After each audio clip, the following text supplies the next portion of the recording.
এখানে একটি সংখ্যা নিয়েছি। সংখ্যাটিকে আমরা দেশীয় রীতি এবং আন্তর্জাতিক রীতি উভয় রীতিতেই গণনা করব। তাহলে চলো দেখি, শুরু করি। এখানে যে সংখ্যাটিতে যে অঙ্কগুলো রয়েছে সেগুলোকে আমরা স্থানীয় মানের আলোকে কিন্তু সাজিয়ে রেখেছি। দেখো এখানে একক, দশক, শতক, হাজার, অযুত, লক্ষ, নিযুত, কোটি পর্যন্ত অঙ্ক রয়েছে।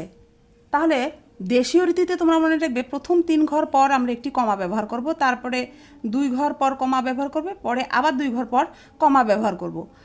কমার যে এই যে কমার যে মানগুলো রয়েছে, দেখো আমরা কমা এই 2 ঘরের মধ্যে কমা রয়েছে, তার মানে নিযুত আর লক্ষ, নিযুত এবং লক্ষ মিলে এই 2 ঘর মিলে কমা হয়েছে, এটাকে আমরা দেশীয় রীতিতে লক্ষ বলবো। অর্থাৎ এই 2 ঘরের মধ্যে যে অঙ্কগুলো থাকবে সেই 2টি ঘর মিলেই কিন্তু আমাদের লক্ষ হবে। এবং এখানে যে কমার মধ্যে যে 2 ঘর রয়েছে অযুত এবং হাজার, এই হাজার মিলে কিন্তু অযুত এবং হাজার মিলে হয়ে যাবে হাজার।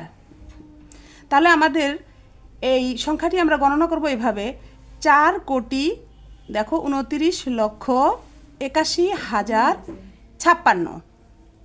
এখন দেখো ওই একই সংখ্যা এখানে রয়েছে। এখানে আমরা আন্তর্জাতিক রীতিতে প্রথমে 3 ঘর পর কমা ব্যবহার করব, তারপরে আবার 3 ঘর পর কমা ব্যবহার করব। এখানে যদি আরও একটি সংখ্যা থাকতো তাহলে আমরা আবার 3 ঘর পর কমা ব্যবহার করতাম। যেহেতু আমাদের সংখ্যা নেই তাই আমরা এখানেই থেমে গেলাম। এখন দেখো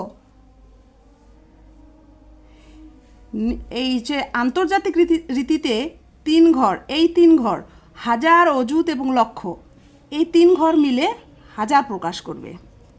অর্থাৎ এই 3 ঘরের মধ্যে যে অঙ্কগুলো থাকবে সেগুলো মিলে হাজার হবে। তারপরে নিযুত কোটি, নিযুত কোটি মিলে হয়ে যাবে মিলিয়ন,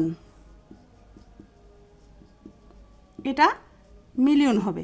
তাহলে আমাদের সেই অনুযায়ী আমরা গণনা করব কিভাবে: 42,981,000, 981,056।